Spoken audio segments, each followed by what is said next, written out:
Assalamualaikum warahmatullahi wabarakatuh. Selamat pagi. Halo semuanya, kami dari kelompok 2 Genap dengan anggota saya Dr. Budi, Ibu Fevi, Ibu Rosida, Ibu Sela, dan Pak Supardi. Hari ini kami akan mempresentasikan sebuah judul dengan analisis kasus hubungan kelembagaan dan organisasi digital dengan mengangkat isu nyata dari Kota Banjarbaru, yaitu transformasi Posyandu menuju 6 bidang standar pelayanan minimal. Mari kita mulai. Berdasarkan Permendagri nomor 13 tahun 2024, Posyandu bertransformasi menjadi pusat layanan terpadu yang mencakup 6 bidang SPM, yaitu pendidikan, kesehatan, pekerjaan umum, perumahan rakyat, ketentraman, dan sosial. Kota Banjarbaru mempunyai modal besar, yaitu ada 176 posyandu aktif dan 1.553 kader tersebar di 20 kelurahan. Target nasional tahun 2026 mewajibkan minimal 60% posyandu menjalankan 6 SPM. Tapi faktanya baru 2,8% atau hanya 5 posyandu yang sudah berjalan penuh. Inilah isu yang kami analisis hari ini. Baik, dalam rangka menemukan isu prioritas, kami telah menggunakan 2 alat manajemen, yaitu APKL dan USG. Dari analisis APKL, isu rendahnya implementasi posyandu 6 SPM itu mendapat skor tertinggi 20, karena aktual terjadi saat ini, problematik dan kompleks, menyentuh kepentingan seluruh warga, serta layak dan realistis untuk ditangani. Kemudian berdasar analisis USG, isu ini juga unggul dengan skor 15.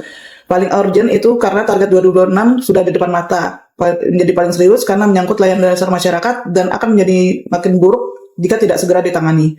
Isu prioritas kami yaitu lemahnya kerjasama kelembagaan lintas OPD dan minimnya pemanfaatan teknologi digital dalam implementasi Posyandu 6 SPM. Kami menganalisis kondisi ini menggunakan analisis SWOT.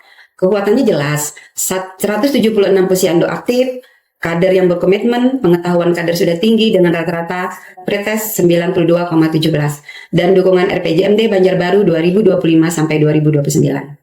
Peluangnya juga besar, ada target nasional 60%, Permendagri nomor 14 tahun 2025 yang mewajibkan semua OPD terlibat, dukungan perguruan tinggi dan kemajuan teknologi digital.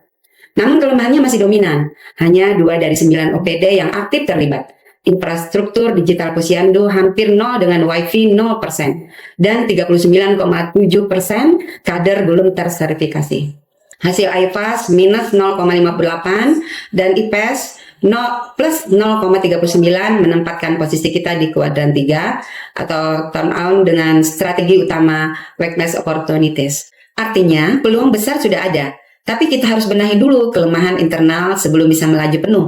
Strateginya antara lain, dorong perwali segera terbit, aktifkan 7 OPD yang belum terlibat dengan memanfaatkan kewajiban Permendagri, bangun platform digital, berbagi data lintas OPD, dan susun share KPIs bersama seluruh OPD agar kerjasama terukur.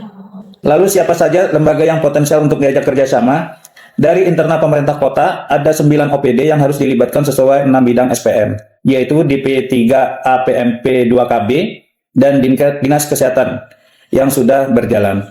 Ditambah dengan Dinas Pendidikan, Dinas PU, Dinas Perumahan, Dinas Sosial, Satpol PP, Diskonminfo, dan Bapperida. Kerjasama ini punya legal standing yang kuat. Dasar hukumnya meliputi Permendagri 13 tahun 2024 tentang transformasi posyandu, Permendagri 14 tahun 2025 yang mewajibkan semua APD terlibat, Perda Kota Banjarbaru nomor 10 tahun 2025 tentang RPJMD, serta SK kelurahan yang sudah terbit di 20 kelurahan perwali yang sedang dalam proses penerbitan sebagai regulasi teknis di tingkat kota. Teknologi digital adalah kunci efektivitas kerjasama ini. Ada 4 pemanfaatan utama, yaitu yang pertama pengembangan aplikasi pelaporan 6 bidang SPM, kemudian yang kedua melalui platform cloud berbagi data lintas perangkat daerah agar data tidak mengendap di masing-masing dinas, namun bisa dipantau bersama-sama. Kemudian yang ketiga adalah e-learning dan pelatihan digital untuk mempercepat sertifikasi 617 kader yang belum terlatih. Kemudian yang keempat adalah digitalisasi perpustakaan atau pojok baca posyandu, dan semua ini tentu harus diawali dengan pengadaan WiFi dan perangkat di posyandu. Karena saat ini aksesnya masih 0%, inilah investasi digital yang paling mendasar. Jadi transformasi posyandu ini merupakan perubahan fundamental dari sekedar pos kesehatan ibu dan anak menjadi sebuah lembaga kemasyarakatan di tingkat kelurahan yang terintegrasi dengan 6 layanan SPM untuk seluruh siklus hidup masyarakat. Kolaborasi lintas sektor dan digitalisasi ini merupakan keharusan di mana memiliki target 60% posyandu 6 SPM di tahun 2026. Demikian presentasi dari kelompok kami.